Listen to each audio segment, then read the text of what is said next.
La notificación iluminó mi teléfono a las 11 de la noche. Era un mensaje en el grupo familiar Navidad en Familia. Mi nuera Isabella había escrito: por favor, no venga este año, queremos una Navidad sin dramas. Mis dedos se congelaron sobre la pantalla. Segundos después, mi propio hijo Oscar le dio me gusta. Mi hijo. El mismo que yo mantenía con $15,000 mensuales. El mismo al que le pagaba absolutamente todo. Respiré hondo. Mis manos no temblaban de tristeza. Temblaban de algo mucho más peligroso. Temblaban mientras escribía mi respuesta. Excelente elección. Así también se libran de mis transferencias mensuales de $15,000. Presioné enviar. Y entonces, el grupo explotó. Mi teléfono comenzó a vibrar sin parar. Llamadas. Mensajes. Audios desesperados. Pero ya era demasiado tarde. Ellos acababan de despertar a la mujer equivocada. Y lo que vino después los destruyó por completo. Pero para entender cómo llegamos a ese momento, necesito contarles quién soy yo. Mi nombre es Verónica Castellanos, tengo 63 años, y durante los últimos 15 años he sido la tonta que financió la vida de lujo de personas que me trataban como un cajero automático con piernas. Viuda desde que mi esposo Miguel murió en un accidente cuando mi hijo Oscar tenía apenas 20 años. Contadora exitosa. Mujer que levantó un negocio de consultoría desde cero mientras criaba sola a un hijo. Mujer que se negó todos los lujos para que él tuviera todo. Oscar tenía ahora 35 años. Arquitecto graduado con honores, gracias a que yo pagué cada centavo de su universidad y posgrado. Casado hace 7 años con Isabella, una mujer de 32 años que sonreía con dientes perfectos mientras calculaba mentalmente cuánto podía sacarme. Padre de Mateo y Lucía, mis nietos de 5 y 3 años, a quienes apenas me dejaban ver.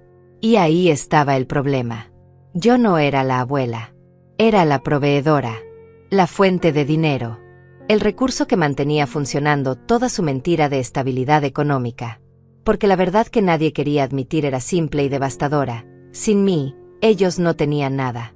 El departamento donde vivían, ese hermoso piso de 200 metros cuadrados en la mejor zona de la ciudad, con vista panorámica y acabados de lujo, estaba a mi nombre.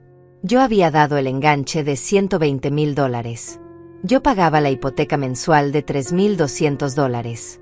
El coche importado que Oscar conducía tan orgulloso, ese todoterreno gris último modelo, lo había comprado yo al contado por $58,000 porque necesitaban algo seguro para los niños. La escuela privada bilingüe donde estudiaban Mateo y Lucía, con sus $2,500 mensuales por cada niño, salía de mi cuenta. Los viajes a Cancún, a Miami, a Tulum, todos documentados en el Instagram de Isabella con hashtags de familia bendecida y vida plena, pagados por mí. La empleada doméstica que iba 3 veces por semana, los gimnasios, las clases de natación de los niños, el nutriólogo de Isabella, las comidas en restaurantes caros, todo, absolutamente todo, lo sostenía yo con esas transferencias de $15,000 que hacía religiosamente cada 1 de mes. Y ellos lo sabían. Claro que lo sabían. Pero en algún momento, mi generosidad dejó de ser un regalo y se convirtió en una obligación. En su cabeza distorsionada, yo les debía ese dinero. Era mi función. Mi propósito. Existía para servirles. Los primeros años después de la boda fueron distintos. Isabella me llamaba suegrita linda y me invitaba a tomar café. Oscar venía los domingos a comer a mi casa y me contaba sus proyectos arquitectónicos. Cuando nacieron los niños, yo era bienvenida. Podía visitarlos, cargarlos, llevarles regalos. Pero algo cambió hace 2 años. Fue gradual, como veneno que se filtra lentamente en el agua hasta que ya no puedes beber sin enfermarte. Isabella comenzó con comentarios envueltos en terciopelo. Verónica, los expertos dicen que demasiadas visitas confunden a los niños. Verónica, necesitamos establecer límites saludables. Verónica, esto no es personal, es por el bienestar de nuestra familia nuclear. Familia nuclear. Como si yo fuera radioactiva. Como si mi presencia contaminara. Luego vinieron las cancelaciones. Yo llegaba con regalos para los niños y me encontraba con la puerta cerrada y un mensaje. Surgió algo, mejor otro día. Llamaba para hablar con mis nietos y escuchaba. Están dormidos, están comiendo, están ocupados. Ocupados. Niños de 3 y 5 años, ocupados para su abuela. Las invitaciones a cumpleaños llegaban con horarios imposibles. Es de 10 a 11 de la mañana, solo familia cercana. Yo era la madre del festejado, pero aparentemente no calificaba como familia cercana. Pero nunca, jamás, había una excusa para no recibir el dinero. Eso siempre llegaba puntual. De hecho, las peticiones aumentaron. Mamá, necesitamos remodelar la cocina, son $30,000. Mamá, el coche necesita llantas nuevas, son $2,000. Mamá, queremos inscribir a Mateo en clases de robótica, son 500 mensuales extra. Y yo, como la idiota que fui, siempre transfería. Siempre decía que sí. Siempre priorizaba sus necesidades sobre mi dignidad. Hasta esa noche. Hasta ese mensaje. Queremos una Navidad sin dramas. La frase daba vueltas en mi cabeza como un disco rayado. Dramas. Yo era el drama. La mujer que los mantenía vivos financieramente era una molestia. Un inconveniente. Algo de lo que había que librarse para poder disfrutar las fiestas en paz. Y Oscar, mi hijo, mi único hijo, el niño al que amamanté, el adolescente al que consolé cuando lo rechazaron en su primer amor, el joven al que aplaudí en su graduación, ese hombre le había dado me gusta a mi exclusión. Me levanté de la cama y caminé hacia mi escritorio. Encendí la lámpara y saqué una carpeta verde donde guardaba todos los documentos importantes. Escrituras del departamento a mi nombre. Título del coche a mi nombre. Contratos de la escuela con mi firma. Estados de cuenta bancarios mostrando cada transferencia de los últimos 7 años. 120 meses multiplicados por $15,000. $1,800,000. Casi $2 millones invertidos en la comodidad de personas que ahora me cerraban la puerta en la cara. Miré esos papeles y algo hizo clic en mi cerebro. Algo frío, calculador, definitivo. Ellos habían jugado conmigo durante demasiado tiempo. Habían asumido que yo siempre estaría ahí, sumisa, callada, pagando. Habían confundido mi amor con debilidad, mi generosidad con estupidez. Pero yo no era débil. Y definitivamente no era estúpida. Era contadora. Sabía de números, de contratos, de consecuencias. Y ellos estaban a punto de aprender la lección más cara de sus vidas.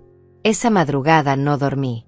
Me quedé sentada en mi escritorio, rodeada de documentos, estados de cuenta y la luz fría de la lámpara iluminando mi rostro. Cada papel que revisaba era una bofetada de realidad. Cada transferencia documentada era una prueba de mi generosidad mal entendida. Pero también era evidencia. Evidencia de que yo tenía todo el poder y ellos, absolutamente nada. A las 6 de la mañana sonó mi teléfono. Era Oscar. Rechacé la llamada. Volvió a llamar. Rechacé otra vez.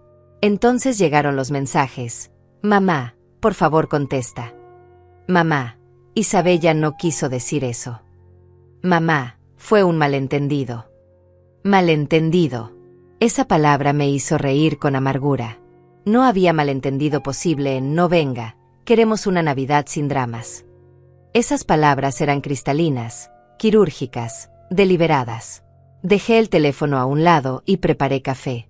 Mientras el agua hervía, seguían llegando notificaciones. Isabella había escrito en el grupo: Verónica, creo que hubo un malentendido. Podemos hablar con calma. Con calma. Como si yo fuera una histérica descontrolada. Como si mi reacción a ser humillada públicamente fuera exagerada. No respondí. El silencio, aprendí esa noche, es el arma más poderosa que existe. Los deja en la incertidumbre, revolcándose en su propia ansiedad. A las 9 de la mañana tomé mi bolso y salí.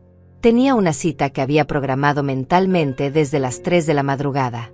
Necesitaba hablar con alguien que siempre había visto la verdad, incluso cuando yo me negaba a verla. Mi hermana Mariana. Ella vivía a 20 minutos de mi casa, en un edificio modesto pero acogedor.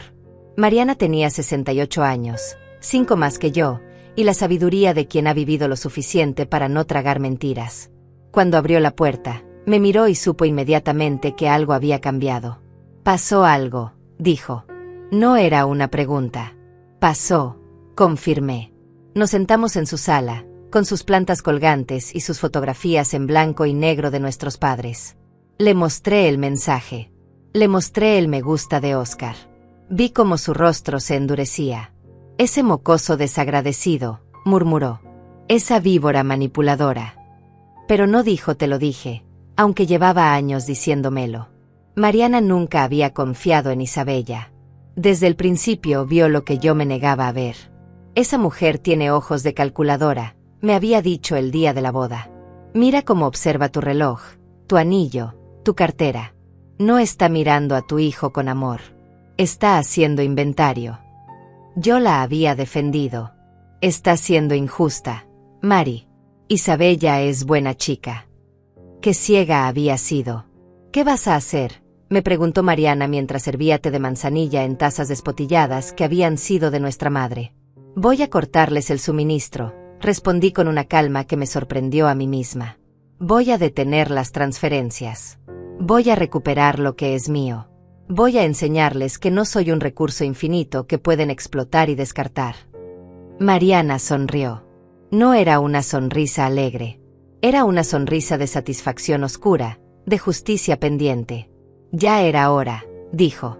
Me explicó que tenía un conocido, un abogado especialista en derecho familiar llamado Julián Morales. Es bueno, dijo Mariana. Es de esos abogados que no solo conocen la ley, la usan como bisturí. Me dio su número. Lo llamé ahí mismo, desde su sala, con mis manos todavía temblando pero mi voz firme. Julián podía recibirme esa misma tarde a las 4. Acepté. Regresé a mi casa para cambiarme. Necesitaba verme profesional, seria, inquebrantable.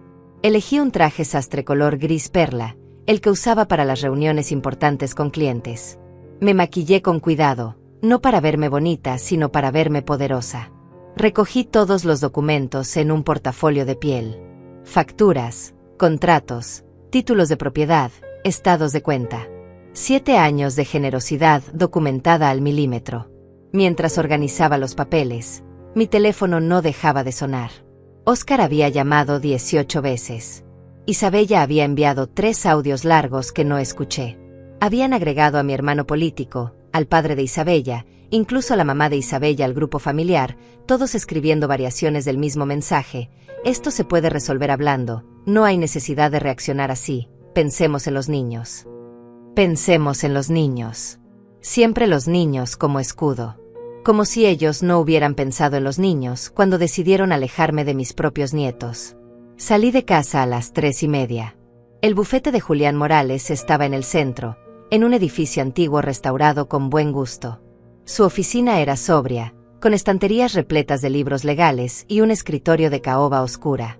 Julián era un hombre de unos 40 años, cabello entrecano, lentes delgados y una expresión que transmitía inteligencia afilada. Me recibió con un apretón de manos firme. Le conté todo. No me guardé nada. Le hablé de los 15 años criando sola a Oscar. De los sacrificios. De cómo había financiado cada aspecto de su vida adulta. De Isabella y su transformación de nuera cariñosa a manipuladora fría. De las exclusiones progresivas. Del mensaje de anoche. Del me gusta de mi hijo. Julián escuchó sin interrumpir, tomando notas ocasionales en una libreta negra. Cuando terminé, extendió los documentos sobre su escritorio. Los revisó con meticulosidad profesional.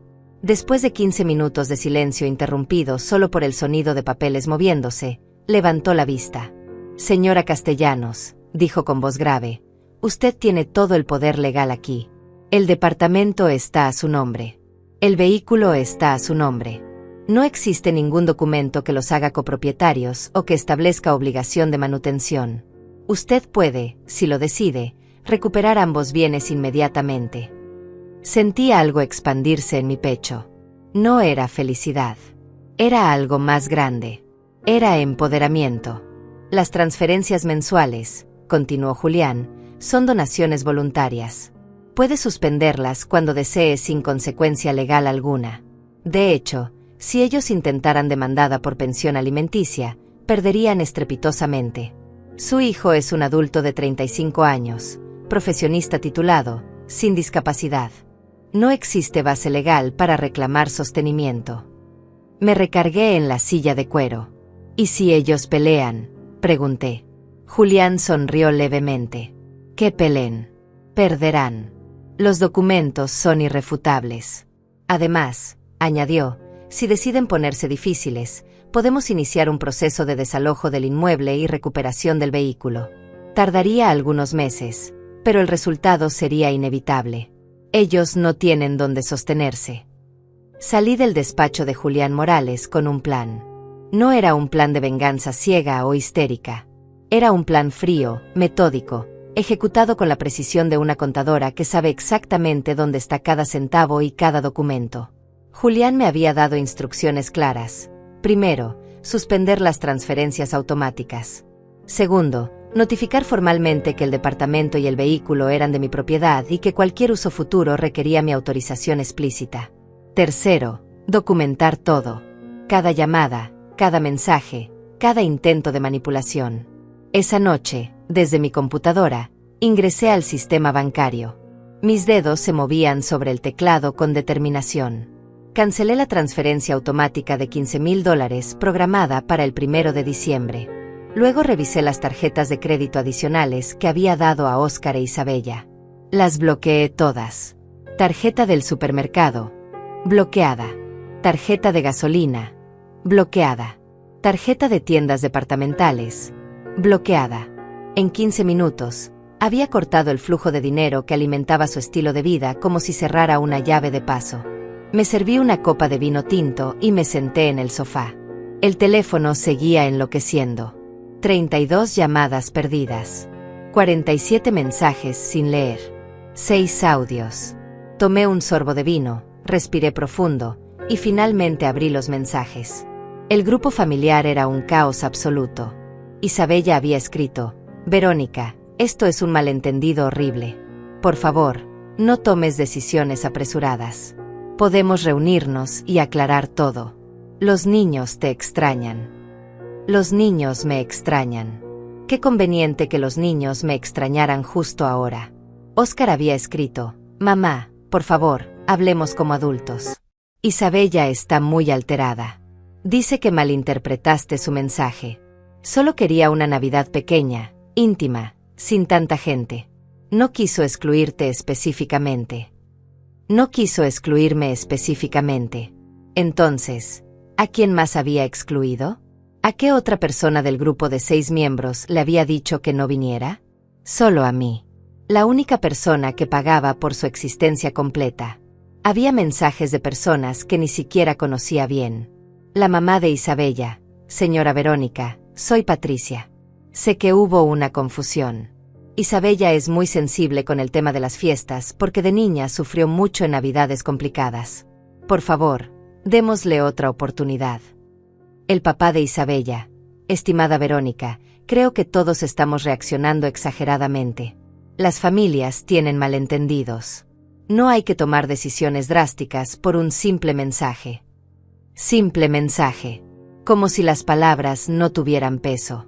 Como si la crueldad empaquetada en cortesía fuera menos cortante. No respondí a ninguno. Bebí mi vino en silencio, dejando que el pánico creciera del otro lado.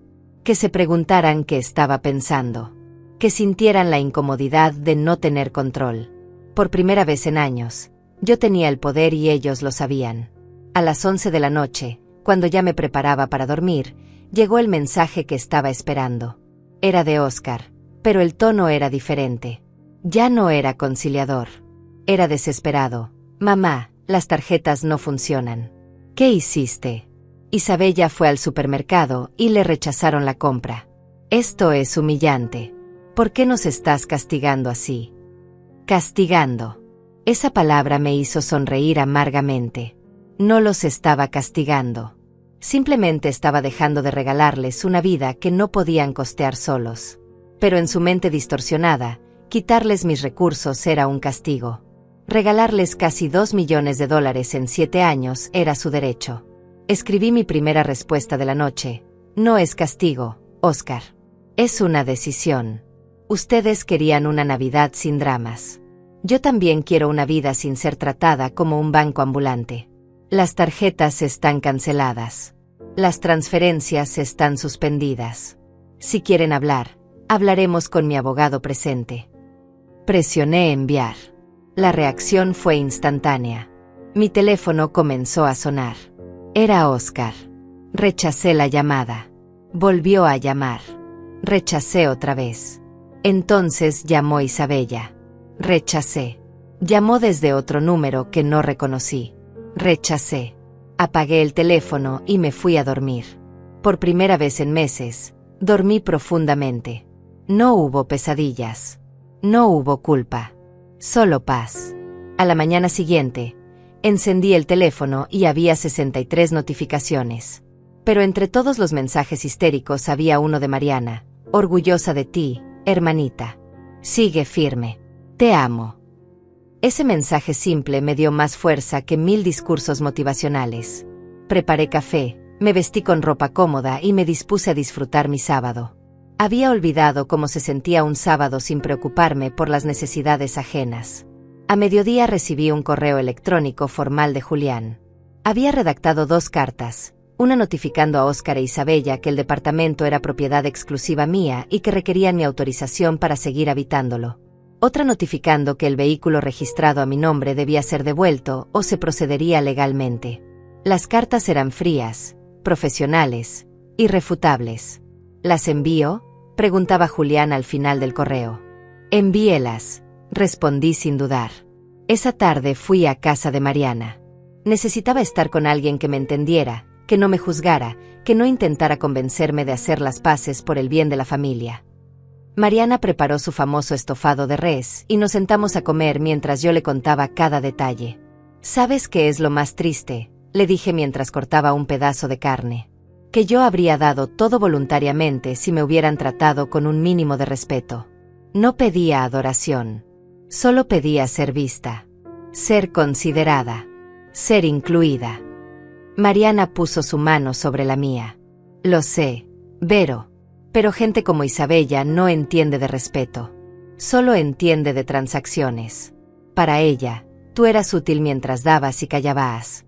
En el momento en que tuviste necesidades emocionales, te convertiste en un estorbo. Y Óscar, suspiró profundamente.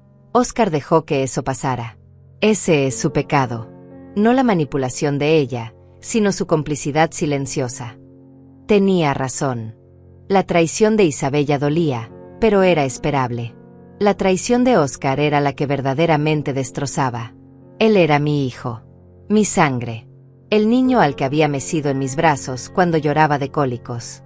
El adolescente al que había abrazado cuando le rompieron el corazón. El joven al que había aplaudido en cada logro. Y ese hombre me había dado me gusta a mi exclusión. Había elegido la comodidad de estar de acuerdo con su esposa sobre la dignidad de su propia madre. ¿Crees que aprenderán?, pregunté a Mariana. Ella negó con la cabeza lentamente.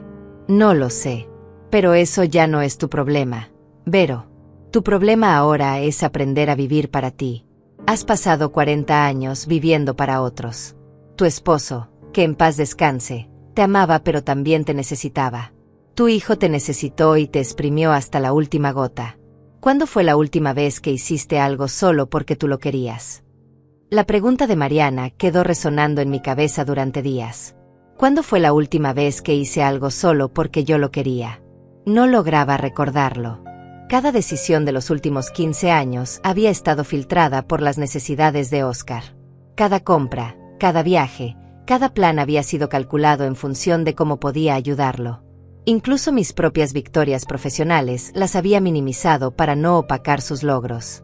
Había vivido como un satélite orbitando alrededor de su sol, olvidando que yo también tenía luz propia. El lunes llegaron las cartas certificadas de Julián a su destino.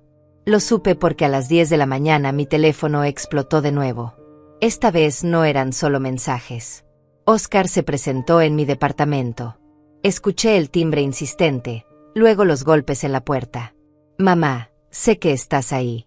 Por favor, abre. Necesitamos hablar. Su voz sonaba ronca, desesperada. Me quedé sentada en mi sala, tomando té de hierbas, escuchándolo suplicar del otro lado de la puerta como si fuera un extraño. Mamá, recibimos unas cartas de un abogado. Dicen que tenemos que desocupar el departamento. Esto no puede ser real. Por favor, abre. Estás llevando esto demasiado lejos. Demasiado lejos. Ellos me habían excluido de la Navidad, me habían humillado públicamente, me habían tratado como basura descartable durante años, pero yo era quien estaba llevando las cosas demasiado lejos. La ironía era tan densa que casi podía tocarla. No abrí. Después de 40 minutos de súplicas que se convirtieron en frustración y luego en enojo, Oscar se fue. Escuché sus pasos alejarse por el pasillo, el sonido del elevador, y luego silencio. Me temblaban las manos, pero no de miedo. Era adrenalina pura. Había enfrentado el momento que más temía, verlo suplicar, y había sobrevivido sin ceder. Eso era progreso. Esa noche, Mariana me invitó a su grupo de lectura. Era un club de señoras de su edificio que se reunían cada 15 días para discutir libros y tomar vino. Normalmente habría dicho que no, inventando alguna excusa sobre estar ocupada o cansada. Pero ya no era la Verónica de antes. Voy, le dije. Y fui.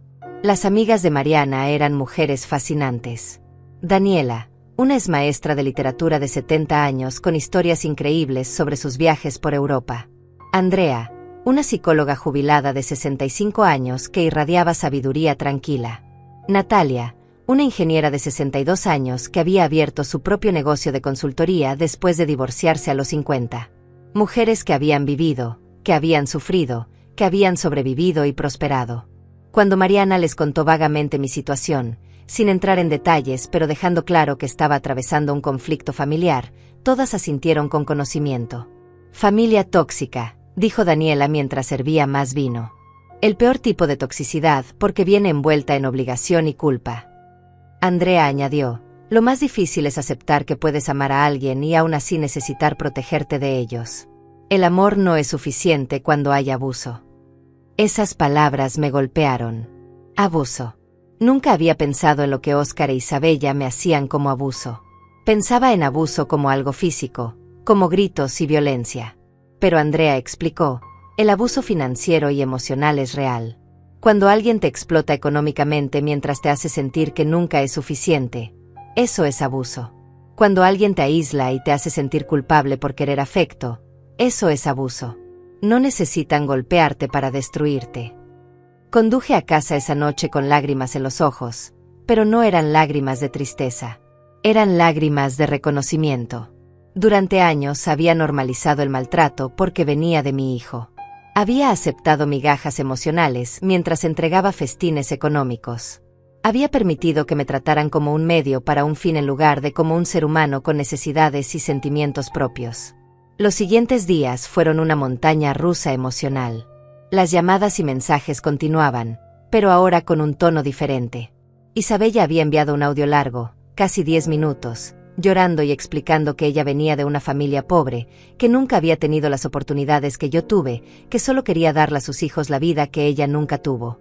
Era una obra maestra de manipulación, pintándose como víctima de circunstancias mientras convenientemente olvidaba que esa vida que quería para sus hijos la estaba pagando yo, no ella. Óscar envió un mensaje que decía, «Mamá, soy tu hijo. Tu único hijo. ¿Realmente vas a destruir nuestra relación por un malentendido? Papá estaría decepcionado de ver cómo estás actuando». Esa última línea me enfureció más que todo lo anterior.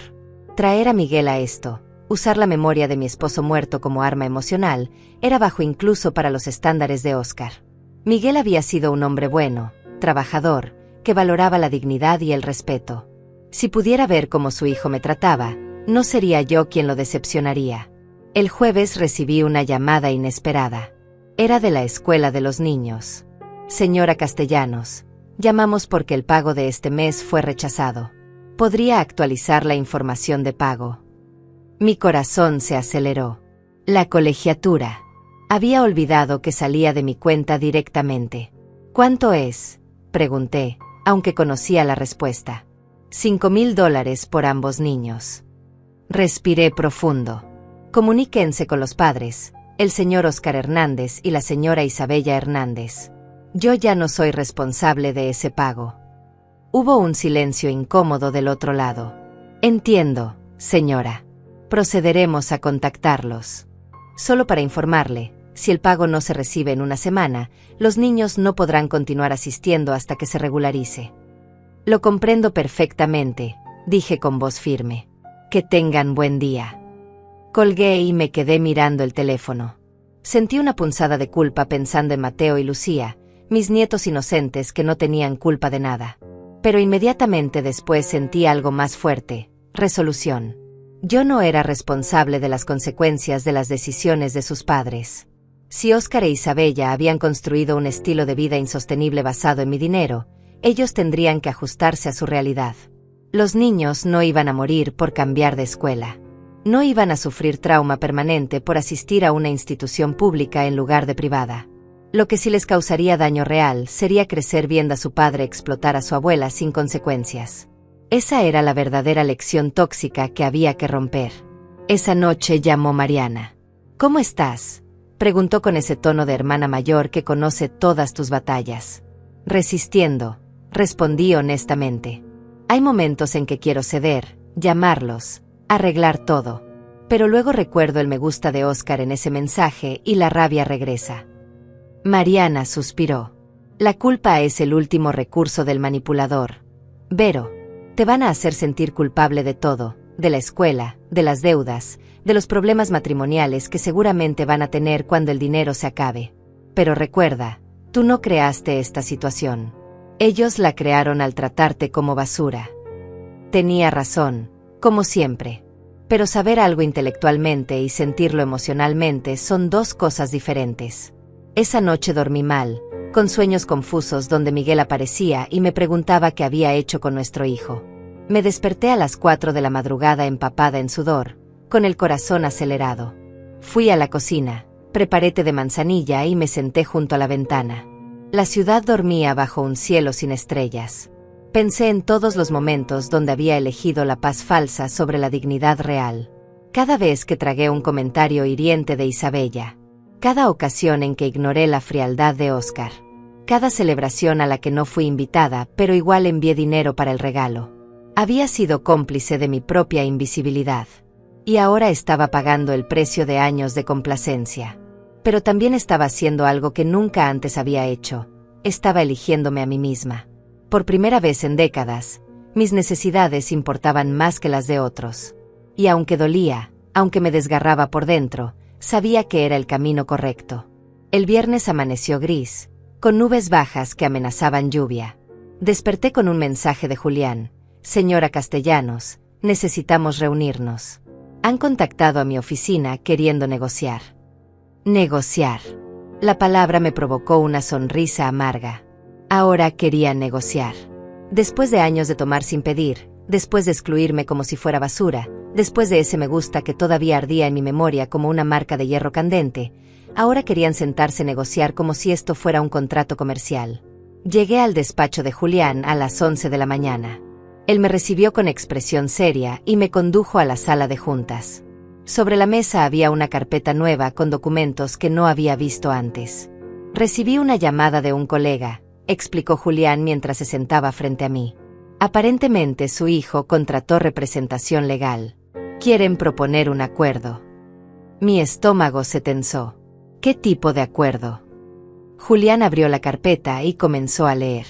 Proponen que usted continúe con las transferencias mensuales a cambio de inclusión en eventos familiares y acceso regular a los nietos. Básicamente, quieren formalizar lo que ya existía pero por escrito. Me quedé mirándolo, esperando que fuera una broma cruel. No lo era. Déjame ver si entiendo, dije con voz peligrosamente calmada.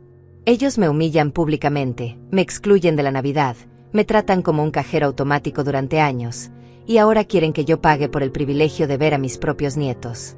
Quieren un contrato donde yo compro su afecto. Julián asintió lentamente. Básicamente, sí. Aunque obviamente está redactado en términos más elegantes. Hablan de mantener la estabilidad familiar y el bienestar de los menores. Sentí algo romperse dentro de mí. No era tristeza. Era furia absoluta, incandescente, purificadora. ¿Saben qué, Julián? Respóndales esto. Propongo un contraacuerdo. Ellos desocupan mi departamento en 30 días. Devuelven mi vehículo inmediatamente. Yo perdono la deuda acumulada de casi $2 millones que nunca me van a pagar. Y nos separamos como extraños, que es claramente lo que prefieren ser. Julián me miró con algo parecido al respeto. ¿Estás segura? Una vez que se envíe esta respuesta, no hay vuelta atrás. Ellos van a pelear. Que peleen, respondí. Yo tengo todos los documentos.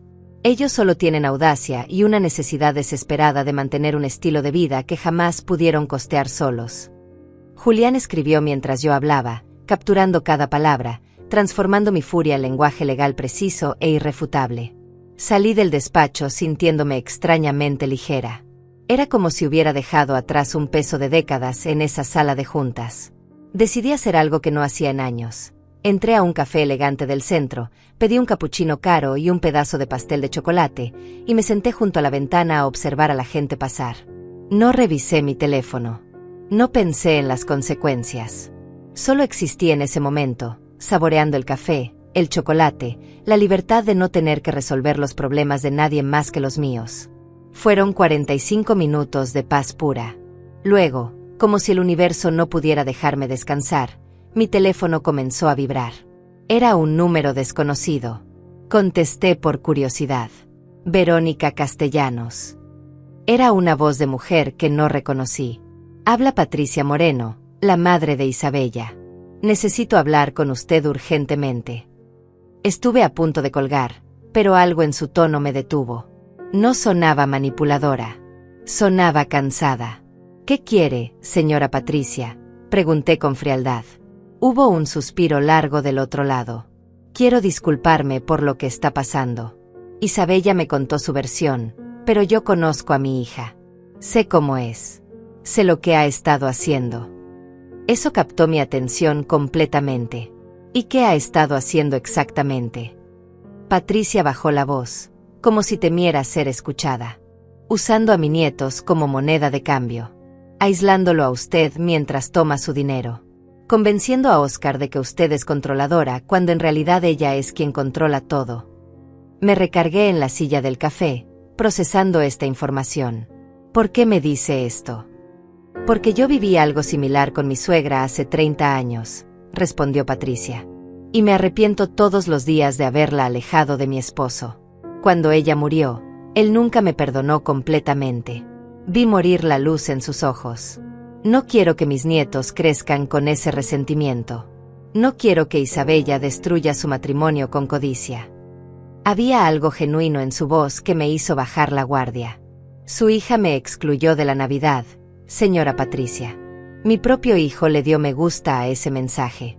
¿Entiende lo que eso significa? No fue un accidente. Fue deliberado. Fue cruel. Lo sé, dijo Patricia con voz quebrada. Y está mal. Terriblemente mal. Pero también sé que Oscar está débil. Isabella lo tiene completamente manipulado. Ella amenaza con irse y llevarse a los niños cada vez que él no hace lo que ella quiere. Esa información me golpeó. No justificaba nada, pero explicaba la complicidad de Oscar. Él no era fuerte. Nunca lo había sido. Desde niño había sido sensible, necesitado de aprobación, temeroso del conflicto. Isabella había visto eso y lo había explotado magistralmente. ¿Y usted qué sugiere que haga?, pregunté, aunque ya sabía que no cambiaría mi decisión. No le estoy pidiendo que regrese el dinero, dijo Patricia rápidamente. Eso sería absurdo. Usted tiene todo el derecho de cortarles el suministro.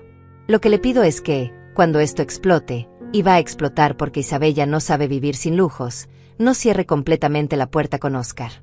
Él es débil, pero es su hijo. Y en el fondo, sé que la ama. Solo está perdido. Colgamos después de unos minutos más de conversación. Me quedé mirando mi café ya frío, pensando en las palabras de Patricia. Parte de mí quería creerle. Quería creer que mi hijo todavía me amaba, que solo estaba confundido, manipulado, perdido. Pero otra parte de mí, la parte que había crecido en las últimas semanas, sabía que el amor sin acciones es solo palabra vacía.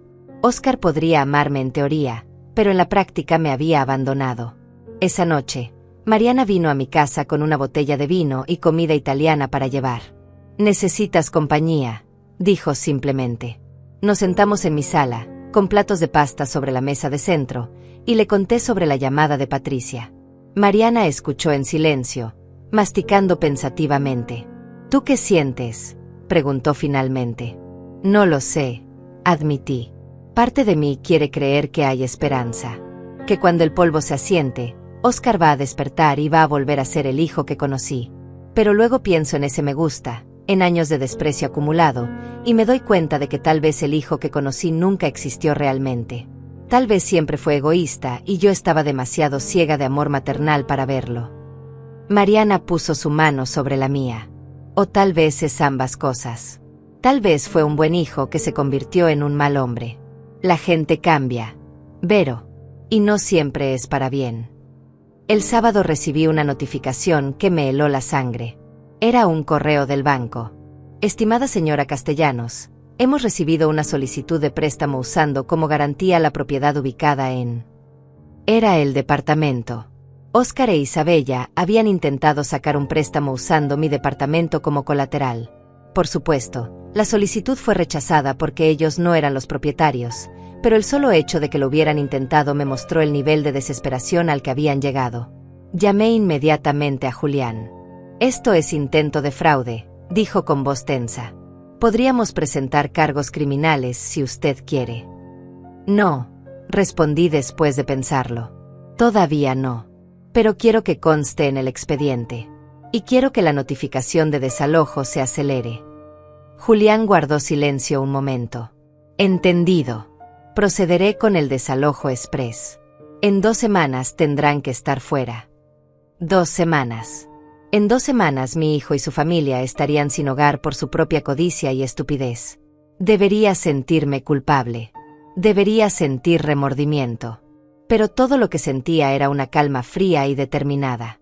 Ellos habían elegido este camino cuando decidieron que yo era prescindible.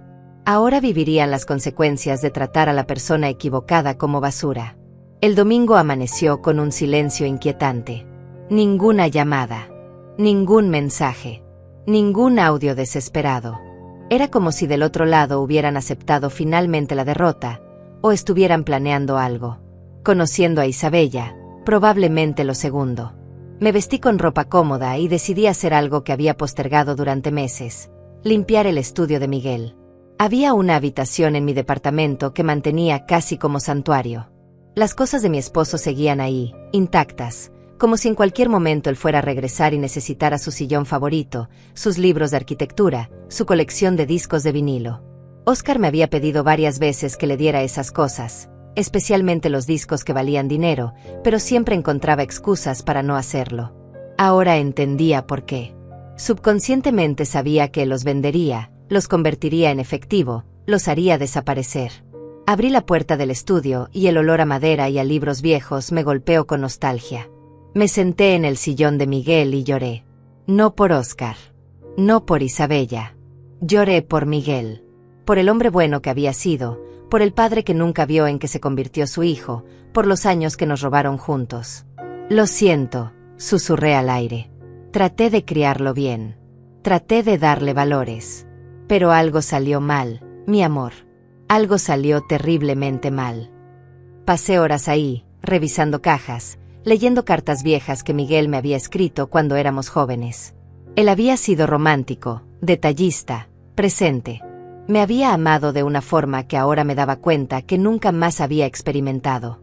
Después de su muerte, me había volcado completamente en Óscar, convirtiendo a mi hijo en mi razón de existir. Ese había sido mi error. Había puesto toda mi identidad en ser madre, olvidando que también era Verónica, una mujer completa con sueños y necesidades propias. El lunes por la mañana recibí una llamada de un número corporativo. Era de la empresa donde Óscar trabajaba como arquitecto. ¿Señora Castellanos? Habla Ricardo Fuentes, del Departamento de Recursos Humanos. Necesitamos verificar una información que el señor Óscar Hernández puso en su solicitud de préstamo de nómina. Mi estómago se hundió. ¿Qué información? Él listó su departamento como referencia de domicilio y solvencia económica. Necesitamos confirmar que usted es su aval. Cerré los ojos. Por supuesto. Después de fallar con el banco, ahora intentaba usar su trabajo para conseguir dinero. Señor Fuentes, necesito ser muy clara. Yo no soy aval de Óscar Hernández para ningún préstamo. El departamento al que se refiere es mi propiedad exclusiva y él no tiene mi autorización para usarlo como garantía de nada. Hubo un silencio incómodo. Entiendo. Gracias por la aclaración, señora. Esto cambia significativamente su solicitud. Después de colgar, me quedé mirando el teléfono. Óscar estaba desesperado. Tan desesperado que estaba mintiendo, intentando fraudes, usando mi nombre sin permiso. El hijo que había criado, el niño que había educado en honestidad y valores, se había convertido en esto. Un hombre desesperado capaz de cualquier cosa para mantener una fachada de éxito que nunca había sido real. A media mañana llegó un mensaje. Era de un número desconocido, pero el contenido me heló la sangre. Era un audio. Lo reproduje y escuché la voz de Isabella, pero no estaba hablándome a mí. Era una conversación que alguien había grabado secretamente.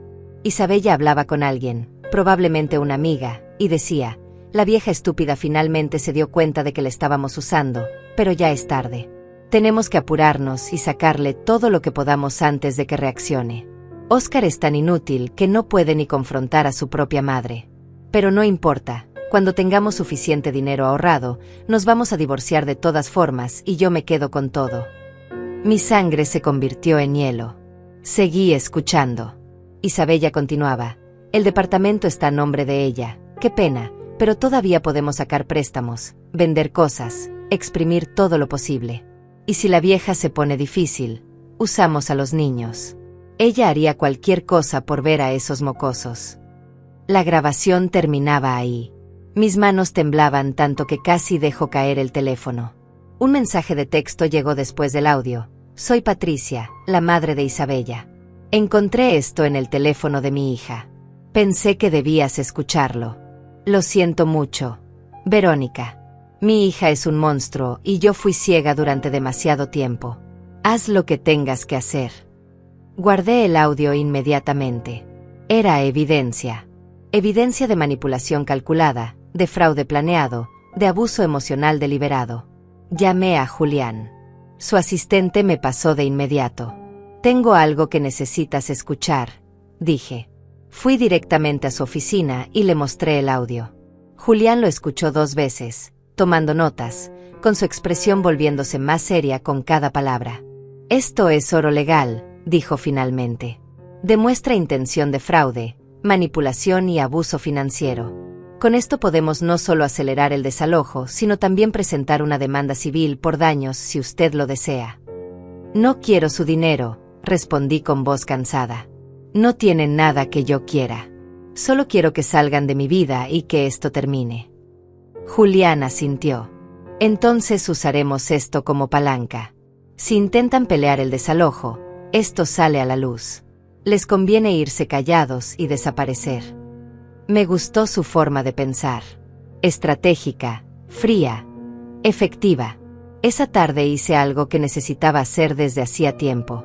Fui al cementerio donde estaba enterrado Miguel. No había ido en meses, siempre encontraba excusas, siempre estaba demasiado ocupada resolviendo crisis inventadas de Óscar. Me senté frente a la lápida de granito gris con su nombre grabado. Hola, mi amor, susurré. Siento no haber venido antes. He estado perdida, pero creo que finalmente estoy encontrando el camino de regreso a mí misma. Le conté todo. Le conté sobre el mensaje, sobre la exclusión, sobre los años de abuso financiero que había normalizado. Le conté sobre Isabella y sus planes, sobre Óscar y su cobardía, sobre mi decisión de cortar todo. Sé que te habría gustado que fuera más paciente, dije limpiándome las lágrimas. Sé que tú siempre veías lo mejor en la gente. Pero esto no es deslealtad hacia nuestro hijo. Esto es supervivencia. Y creo, espero, que tú lo entenderías. El viento movió las hojas de los árboles cercanos y por un momento sentí paz. Como si Miguel me hubiera escuchado y me diera su bendición. Me quedé ahí 1 hora más, limpiando la lápida, arreglando las flores, hablándole de mis planes para el futuro. Planes que no incluían sacrificarme hasta desaparecer. Planes que me incluían a mí como protagonista de mi propia vida. El martes llegó la bomba. Óscar se presentó en mi trabajo. No había ido a mi oficina en años, pero ahí estaba, en la recepción, exigiendo verme. Mi asistente me llamó nerviosa. Señora Castellanos, hay un hombre aquí que dice ser su hijo. Está muy alterado. Quiere que llame a seguridad. Por un momento consideré decirle que sí, pero algo me hizo cambiar de opinión. No, dile que suba, pero que mi asistente se quede cerca con el teléfono listo. Óscar entró a mi oficina como un torbellino. Había perdido peso, tenía ojeras profundas, el cabello despeinado. Se veía derrotado. Mamá, por favor, empezó antes de que yo pudiera decir algo. Nos van a correr del departamento. Las tarjetas no funcionan. El banco rechazó mi préstamo. Mi trabajo rechazó mi solicitud. No tenemos dinero para la renta de otro lugar. ¿Qué quieres que hagamos? ¿Que vivamos en la calle? Me quedé mirándolo desde mi escritorio. Este hombre desesperado era mi hijo. El bebé que había cargado, el niño que había protegido, el joven que había impulsado. Pero también era el hombre que me había traicionado, que había permitido que me humillaran, que me había dado me gusta a mi exclusión. Óscar, dije con voz calmada pero firme, tienes 35 años. Eres arquitecto titulado. Tienes un trabajo estable. Si no puedes mantener a tu familia con tu salario, ese es tu problema, no el mío. Pero es que nunca he tenido que hacerlo, explotó. Siempre has estado tú, pagando todo, resolviendo todo. ¿Cómo esperas que de repente pueda sostener todo yo solo? Y ahí estaba, la verdad desnuda y cruda. Él nunca había aprendido a ser autosuficiente porque yo nunca lo había obligado a hacerlo. Lo había incapacitado con mi generosidad. Había creado un adulto dependiente que colapsaba a la primera señal de responsabilidad real. Exactamente por eso es que tiene que terminar, respondí. Porque te convertiste en un parásito, Óscar. Y yo permití que pasaras siendo tu anfitriona voluntaria. Pero esto se acabó. Vas a tener que aprender a vivir con lo que ganas, como hacen millones de personas en este mundo. Él se dejó caer en la silla frente a mi escritorio, con la cabeza entre las manos. Isabella me va a dejar, murmuró. Dice que si no resuelvo esto, se lleva a los niños y me deja. Las palabras de Óscar flotaron en el aire de mi oficina como humo tóxico. Isabella lo iba a dejar. Iba a llevarse a los niños. Y de alguna manera retorcida, él esperaba que yo sintiera lástima y abriera mi cartera una vez más para salvar su matrimonio construido sobre mentiras y mi dinero. Me recosté en mi silla de cuero y lo observé. Realmente lo observé, como si lo viera por primera vez en años. Este hombre encorvado, derrotado, sollozando en mi oficina no era la víctima. Era el cómplice. Entonces déjala que se vaya, dije finalmente. Óscar levantó la cabeza con los ojos rojos e hinchados. ¿Qué? Que la dejes ir, Óscar. Si Isabella solo se queda contigo porque hay dinero de por medio, entonces no es un matrimonio. Es una transacción comercial. Y tú mereces más que eso, aunque en este momento no lo veas. Él negó con la cabeza violentamente. No entiendes. Yo la amo. Amo a mis hijos. No puedo perderlos. ¿La amas? Pregunté inclinándome hacia adelante. ¿O amas la idea de tener una familia perfecta que postear en redes sociales? Porque desde donde yo estoy sentada, lo que veo es un hombre que vendió a su propia madre por mantener una mentira bonita. Óscar se puso de pie bruscamente. Nunca te vendí. Eres mi madre. Simplemente. Isabella tiene sus maneras y yo tengo que mantener la paz en mi casa. Dándole me gusta cuando me excluye de la Navidad, dije con voz peligrosamente baja. Esa es tu forma de mantener la paz. Sacrificándome a mí para no incomodar a tu esposa. Óscar se quedó callado. No tenía defensa para eso porque no había defensa posible. Necesito que entiendas algo, continué. Yo te amo. Siempre te voy a amar porque eres mi hijo. Pero ya no te respeto. Y sin respeto, el amor se convierte en algo tóxico que nos destruye a ambos. Mamá, por favor, empezó, pero lo interrumpí levantando la mano. Tienen 2 semanas para desocupar el departamento.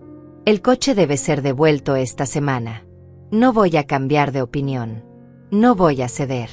No voy a rescatarte esta vez, ni la próxima, ni nunca más. Es hora de que crezcas, Óscar. Es hora de que aprendas que las acciones tienen consecuencias. Él me miró con una mezcla de incredulidad y desesperación. No puedo creer que seas capaz de hacer esto, dijo con voz quebrada. Yo no puedo creer que tú fueras capaz de tratarme como lo hiciste, respondí. Pero aquí estamos. Ahora, por favor, retírate de mi oficina. Tengo trabajo que hacer. Oscar se quedó parado ahí unos segundos más, como esperando que yo me derrumbara, que cediera, que volviera a ser la madre infinitamente generosa y eternamente explotable. Pero cuando vio que no iba a pasar, salió dando un portazo que hizo temblar los cuadros en la pared. Mi asistente entró corriendo. «¿Está bien, señora Castellanos?» Escuchamos el golpe. «Estoy perfectamente», respondí, y para mi sorpresa, era verdad. Me sentía perfectamente. Fuerte. Entera. Por primera vez en años, no me sentía culpable por poner límites. Esa noche, cuando llegué a casa, encontré algo inesperado en mi buzón. Era una carta escrita a mano, con letra infantil e irregular. La abrí con manos temblorosas. «Querida abuela Verónica», decía. «Extraño mucho visitarte. Extraño tus galletas y tus abrazos. Mamá dice que estás enojada con nosotros. Yo no sé por qué. Te quiero mucho. Tu nieto, Mateo». Debajo había un dibujo de dos figuras tomadas de la mano, una grande y una pequeña, con un sol amarillo brillante arriba. Me senté en el piso de mi entrada y lloré como no había llorado en semanas. Lloré por Mateo, por Lucía, por la relación que estábamos perdiendo por culpa de la toxicidad de sus padres. Llamé a Mariana inmediatamente. «No puedo hacer esto», le dije entre sollozos. «No puedo alejarme de mis nietos. Ellos son inocentes. Ellos no tienen la culpa». Mariana escuchó mi llanto durante unos minutos antes de hablar. «Vero, escúchame. Esos niños van a estar bien. Vas a encontrar la forma de mantener contacto con ellos cuando sean mayores. Pero ahora mismo, si cedes, le estás enseñando a Mateo y a Lucía que está bien explotar a la gente que te ama. Eso es lo que quieres que aprendan». Tenía razón. Lo sabía. Pero el conocimiento intelectual no aliviaba el dolor de la carta de Mateo quemando en mis manos. «Isabella usó a ese niño para escribir esto», dijo Mariana con voz dura. «Un niño de 5 años no escribe cartas espontáneas. Ella lo hizo escribir esto porque sabía que era la única arma que todavía podía funcionar. Es manipulación pura». Lo supe entonces. Por supuesto que era manipulación. La letra era de Mateo, pero las palabras olían a Isabella. El miércoles recibí un mensaje de Julián. «Necesito verla urgentemente. Han pasado cosas». Llegué a su oficina con el corazón acelerado. Julián me recibió con expresión grave y me mostró unos documentos. «Isabella presentó una demanda contra usted. La acusa de abuso emocional contra los menores al cortarles el suministro económico. Argumenta que usted ha sido la principal proveedora durante años y que retirar ese apoyo súbitamente constituye abandono de menores». Me quedé sin aliento. «¿Puede hacer eso?». Julián sonrió con frialdad. «Puede intentarlo. No va a ganar. Los niños tienen 2 padres empleados, profesionistas, capaces. Usted es la abuela, no tiene obligación legal de mantenerlos. Pero esto nos dice que Isabella está dispuesta a enlodar su nombre públicamente. Tenemos que contraatacar». Sacó una carpeta gruesa. «He preparado una contrademanda por intento de fraude, abuso financiero y difamación. También tengo el audio que Patricia nos dio. Si ella quiere guerra, le vamos a dar guerra». Pensé en Mateo y Lucía. Pensé en cómo esto los afectaría. Pero luego pensé en mí. En mi dignidad. En mi derecho a vivir sin ser chantajeada y abusada. «Proceda», dije. Julián asintió y comenzó a explicarme la estrategia legal. Presentaríamos evidencia de todas las transferencias durante 7 años. Mostrarían que Óscar e Isabella habían vivido muy por encima de sus medios gracias a mi generosidad. El audio de Isabella sería la pieza central, demostrando intención de fraude y manipulación calculada. También, añadió Julián, voy a solicitar una orden de restricción temporal. Que no puedan acercarse a su trabajo o acosarla. Los mensajes constantes y la visita de Óscar a su oficina constituyen hostigamiento. Todo se estaba volviendo tan legal, tan frío, tan definitivo. Esta era mi familia, mi hijo, mis nietos. Y estábamos terminando en tribunales como enemigos. ¿Cómo habíamos llegado a esto? Esa noche no pude dormir. Di vueltas en la cama hasta las 4 de la madrugada, cuando finalmente me rendí y me levanté. Preparé té y me senté en la oscuridad de mi sala. Mi teléfono vibró. Era un mensaje de un número desconocido. Lo abrí y mi sangre se heló. Era una foto de Mateo y Lucía, dormidos en lo que parecía ser el asiento trasero de un coche. El mensaje decía: ¿esto es lo que quieres? Que tus nietos vivan en un coche porque su abuela es una egoísta. Me temblaban las manos de rabia. Isabella estaba usando a esos niños como armas. Los estaba poniendo en situaciones diseñadas para manipularme emocionalmente. Tomé captura de pantalla y la envié a Julián con una nota: más evidencia de manipulación. Ella está usando a los niños deliberadamente. Julián respondió en minutos: a pesar de la hora, esto es oro. Demuestra manipulación emocional extrema. La estamos enterrando con su propia estupidez. Pero yo no me sentía victoriosa. Me sentía destruida. Esta guerra estaba sacando lo peor de todos. Isabella mostrando su verdadera naturaleza monstruosa. Óscar revelando su cobardía. Y yo, descubriendo que tenía acero en la columna vertebral que nunca supe que tenía. El viernes por la mañana recibí una llamada de la escuela de los niños otra vez. Señora Castellanos, lamentamos informarle que Mateo y Lucía no han asistido a clases esta semana. Los padres no responden nuestras llamadas. Como usted figuraba como contacto de emergencia, queríamos verificar si sabe algo. Mi corazón comenzó a latir descontroladamente. No han ido en toda la semana. No, señora. Y tenemos el pago pendiente. Normalmente no nos preocuparíamos tanto, pero dado que son niños pequeños. Colgué y llamé inmediatamente a Óscar. No contestó. Llamé a Isabella. Tampoco. Volví a llamar a Julián. Los niños no han ido a la escuela en una semana. No contestan llamadas. Necesito saber dónde están. Julián actuó con velocidad impresionante. En 2 horas tenía un investigador privado rastreando las últimas ubicaciones conocidas de Óscar e Isabella. Para las 3 de la tarde, tenía respuestas. Los encontraron, dijo Julián por teléfono. Están en un hotel de paso en las afueras de la ciudad. Al parecer han estado ahí desde el martes, cuando usted habló con Óscar en su oficina. Mi sangre hirvió. Un hotel de paso. Habían sacado a mis nietos de la escuela y los tenían en un hotel barato para crear una narrativa de victimización. Voy para allá, dije agarrando mis llaves. No, respondió Julián firmemente. No vaya sola. Ellos podrían acusarla de cualquier cosa. Voy a enviar al investigador con un oficial de bienestar infantil. Si los niños están en condiciones inadecuadas, hay base legal para intervenir. Odiaba esperar, pero sabía que tenía razón.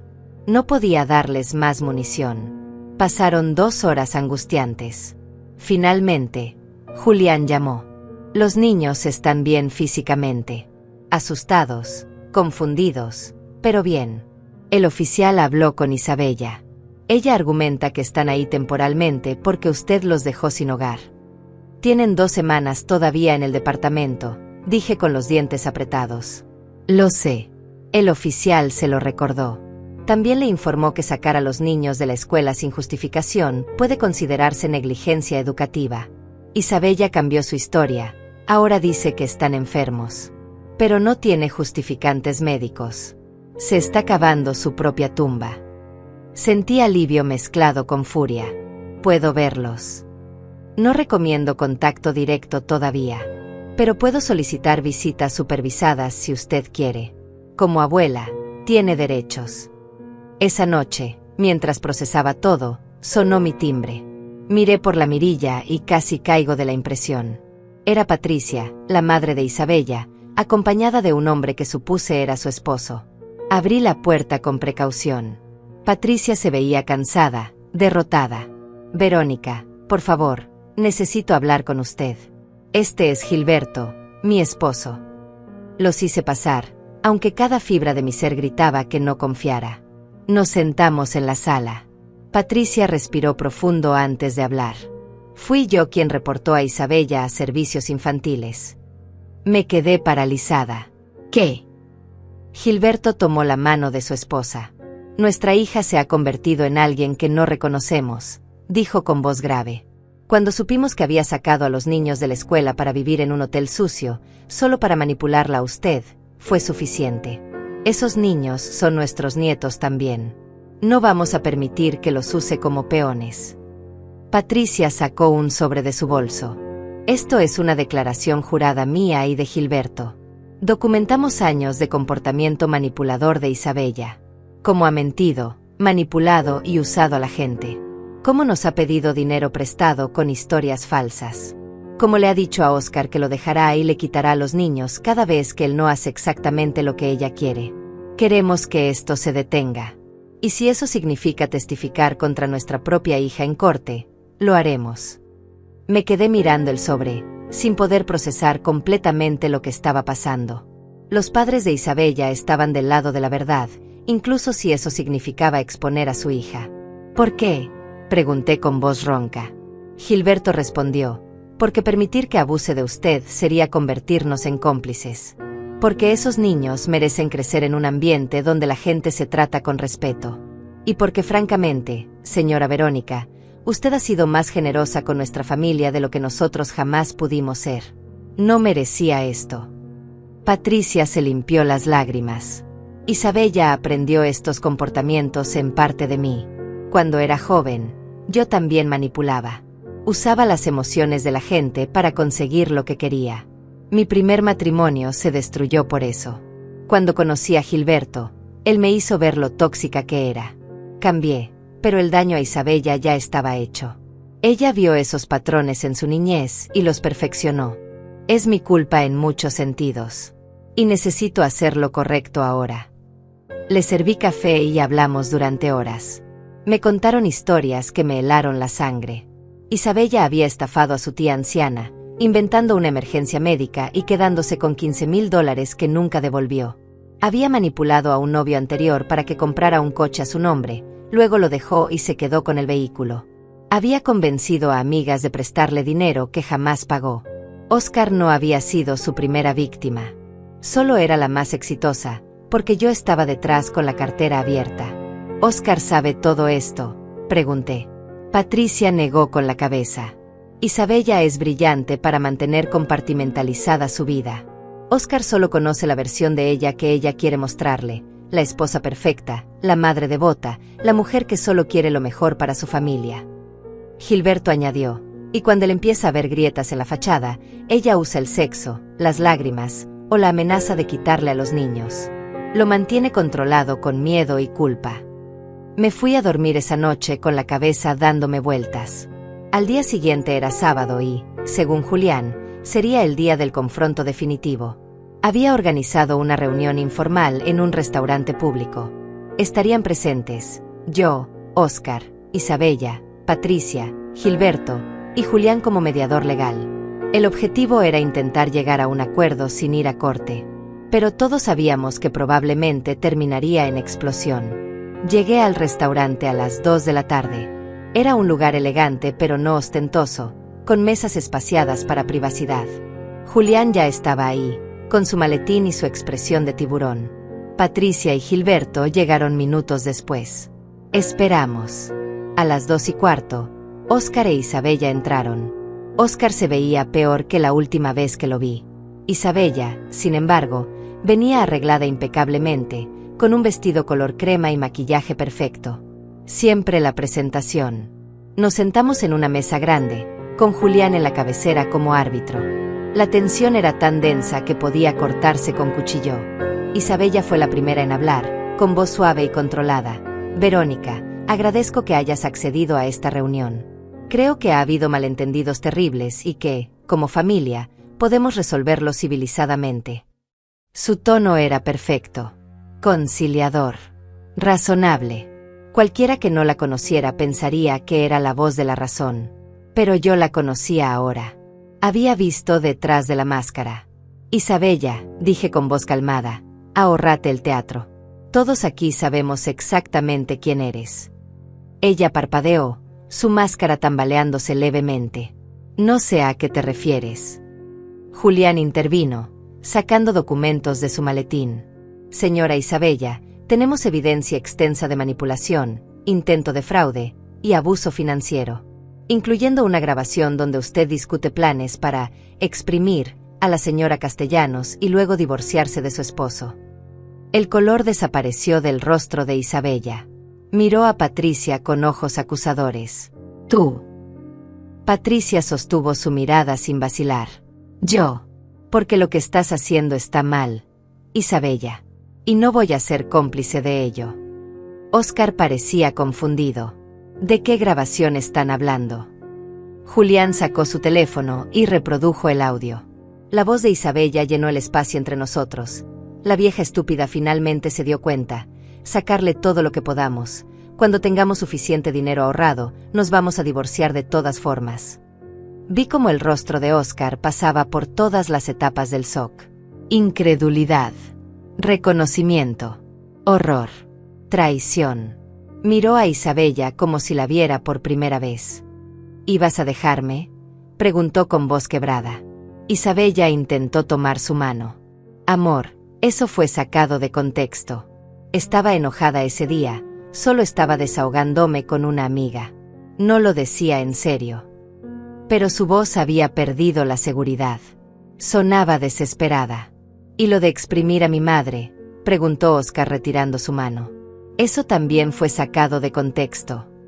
Isabella buscó apoyo en su alrededor, pero no lo encontró. Incluso sus padres la miraban con decepción. Óscar, tu madre nos estaba controlando con su dinero. Todo venía con condiciones. Tenía que liberarnos de esa dependencia. Era increíble. Incluso atrapada, incluso expuesta, todavía intentaba manipular la narrativa. Julián puso más documentos sobre la mesa. Aquí están todos los registros de transferencias de la señora Castellanos durante 7 años. $1.800.000. Nunca hubo una sola condición. Nunca pidió nada a cambio. Solo amor y respeto básico. Y ustedes le dieron humillación y exclusión. Isabella se puso de pie bruscamente. No voy a quedarme aquí a ser juzgada por gente que no entiende lo difícil que es criar niños en esta economía. Siéntate, Isabella, dijo Gilberto con voz que no admitía discusión. Ella lo miró sorprendida. Su padre nunca le había hablado así. Lentamente, se sentó. Julián continuó. Aquí está mi propuesta. Ustedes desocupan el departamento en una semana. Devuelven el vehículo hoy. La señora Castellanos no presentará cargos por intento de fraude. A cambio, ustedes firman un acuerdo donde renuncian a cualquier reclamo futuro sobre el patrimonio de la señora Castellanos. Adicionalmente, se establece régimen de visitas supervisadas para que ella pueda ver a sus nietos una vez al mes. Óscar miraba la mesa, derrotado. Isabella apretaba la mandíbula con furia. ¿Y si nos negamos?, preguntó con veneno en la voz. Julián sonrió fríamente. Entonces nos vemos en corte, donde toda esta evidencia se hace pública, donde su reputación queda destruida, donde potencialmente servicios infantiles se involucran más profundamente, y donde, les garantizo, van a perder todo de todas formas, solo que con humillación pública añadida. El silencio que siguió a las palabras de Julián era ensordecedor.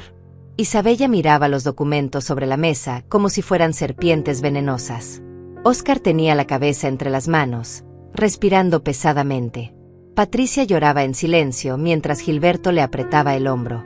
Y yo, sentada ahí con la espalda recta y las manos tranquilas sobre mi regazo, sentía algo que no había experimentado en años: paz.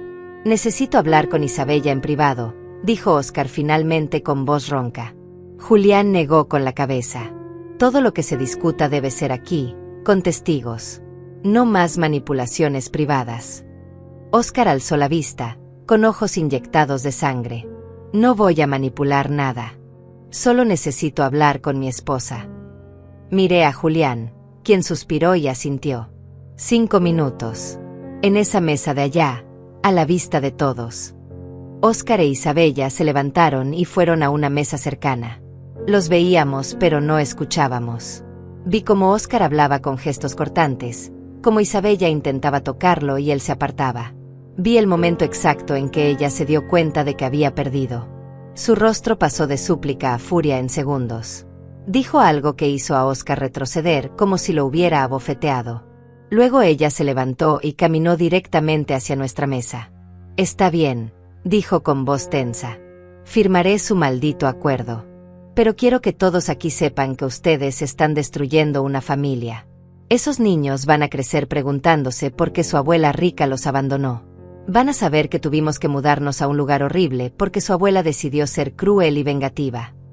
Me miró directamente, con odio puro en los ojos. «Espero que valga la pena, Verónica. Espero que tu orgullo herido valga el precio de no ver crecer a tus nietos». Me puse de pie lentamente, sosteniéndole la mirada.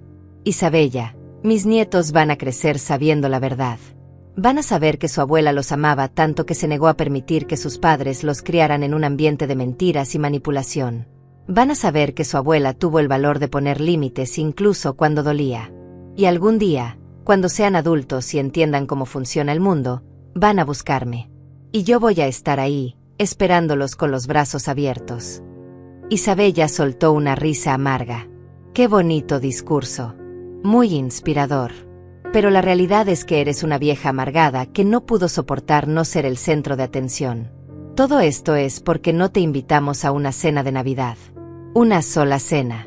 Y por eso destruiste todo». Su voz había subido de volumen. Algunas personas en otras mesas empezaban a mirar. «No», dije con voz firme pero calmada. «Esto es porque durante años me trataron como un banco ambulante. Porque me usaron, me humillaron y me hicieron sentir que mi único valor era financiero. La cena de Navidad fue solo la gota que derramó el vaso. Fue el momento en que finalmente vi con claridad lo que ustedes realmente pensaban de mí». Julián intervino antes de que Isabella pudiera responder. «Suficiente drama. Firman o nos vemos en corte». Oscar había regresado a la mesa.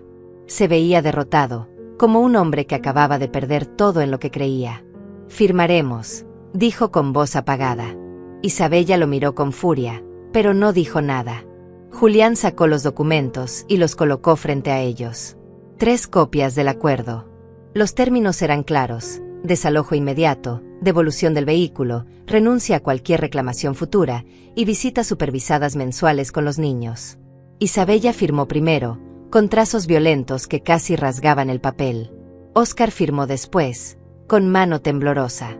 Luego me tocó a mí. Puse mi nombre en esos documentos y sentí como si estuviera firmando el acta de defunción de una relación que ya había muerto hace mucho tiempo. Julián recogió las copias y las guardó en su maletín. «Tienen hasta el próximo viernes para desocupar. Las llaves deben ser entregadas en mi oficina. El vehículo debe estar en el estacionamiento del edificio de la señora Castellanos esta noche a más tardar». Isabella se levantó sin decir palabra y salió del restaurante. Oscar se quedó un momento más, mirándome con ojos llenos de algo que podría haber sido arrepentimiento o resentimiento. No estaba segura. «Mamá», dijo finalmente. «Lo siento. Por todo». Fueron las únicas palabras sinceras que había escuchado de él en meses. No respondí. Solo asentí. Él se fue siguiendo a Isabella, caminando como un hombre hacia su ejecución. Patricia se acercó a mí después de que ellos se fueron. «Gracias por no destruirlos completamente. Sé que podrías haberlo hecho». La abracé, esta mujer que había tenido el valor de traicionar a su propia hija por hacer lo correcto. Sus nietos necesitan abuelos buenos en sus vidas. Manténgase cerca de ellos. Van a necesitar toda la estabilidad posible en los próximos meses. Patricia asintió, llorando en mi hombro. Gilberto me dio la mano con firmeza antes de irse con su esposa. Mariana, que había estado silenciosa durante todo el encuentro, finalmente habló. «¿Cómo te sientes?» Pensé en la pregunta. ¿Cómo me sentía? «Libre», respondí finalmente. «Me siento libre, Mari. Por primera vez en 15 años, siento que puedo respirar sin el peso de las expectativas y las demandas de otras personas aplastándome el pecho». Ella sonrió con lágrimas en los ojos. «Estoy muy orgullosa de ti, hermanita». Los siguientes días pasaron en un borrón de actividad. El coche fue devuelto esa misma noche, estacionado frente a mi edificio con las llaves dejadas con el conserje. El viernes, como acordado, Óscar e Isabella entregaron las llaves del departamento en la oficina de Julián. No hubo despedidas dramáticas. No hubo última súplica.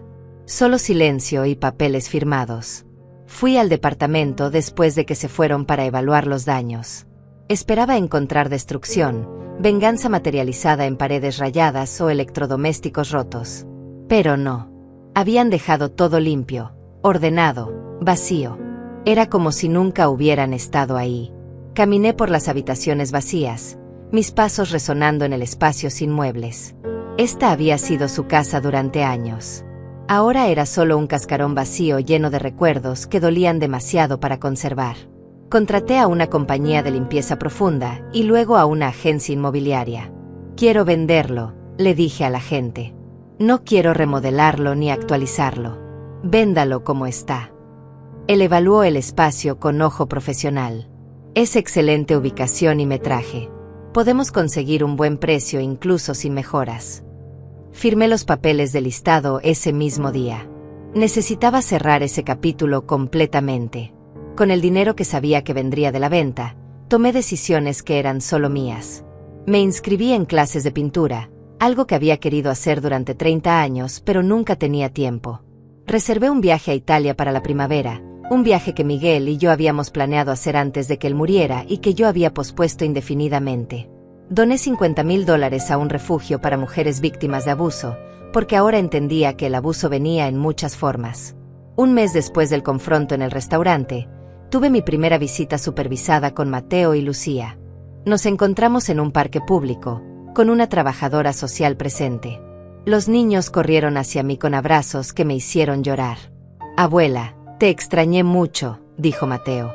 Lucía, demasiado pequeña para entender realmente lo que había pasado, solo quería mostrarme que había aprendido a saltar la cuerda. Pasamos 2 horas juntos. Les compré helado. Jugamos en los columpios. Les leí cuentos en una banca bajo un árbol.